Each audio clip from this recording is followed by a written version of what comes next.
સુરેન્દ્રનગરમાં મૂડીના વડોદરા ગામે ગ્રામસભા મોકૂફ રાખવામાં આવી છે. બંધ બારણે સભા કરતા સ્થાનિક લોકોમાં રોષ ફેલાયો છે.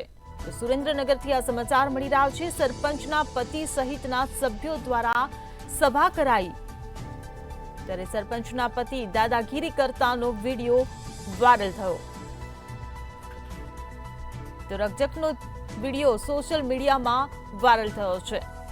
સુરેન્દ્રનગરથી આ સમાચાર મળી રહ્યા છે. મૂડીના વડોદરા ગામે ગ્રામસભા મોકૂફ રાખવામાં આવી છે. જાગૃત યુવા દ્વારા વિરોધ કરવામાં આવ્યો છે. સરપંચના પતિએ યુવાનને અપશબ્દો બોલી ધમકી આપી હતી ત્યારે સરપંચના પતિ સહિતના સભ્યો દ્વારા સભા કરવામાં આવી હતી ત્યારે ગ્રામસભા મોકૂફ રાખવામાં આવી છે. સરપંચના પતિ દાદાગીરી કરતા હોવાનો વિડીયો સોશિયલ મીડિયામાં વાયરલ થઈ રહ્યો છે. તો જે માથાકૂટ થઈ છે તે માથાકૂટનો વિડીયો સોશિયલ મીડિયામાં વાયરલ થયો છે.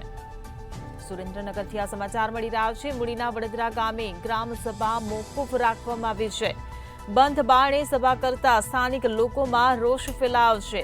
સરપંચના પતિ સહિતના સભ્યો દ્વારા સભા કરવામાં આવી હતી ત્યારે સરપંચના પતિ દાદાગીરી કરતા હોવાનો વિડીયો વાયરલ થયો.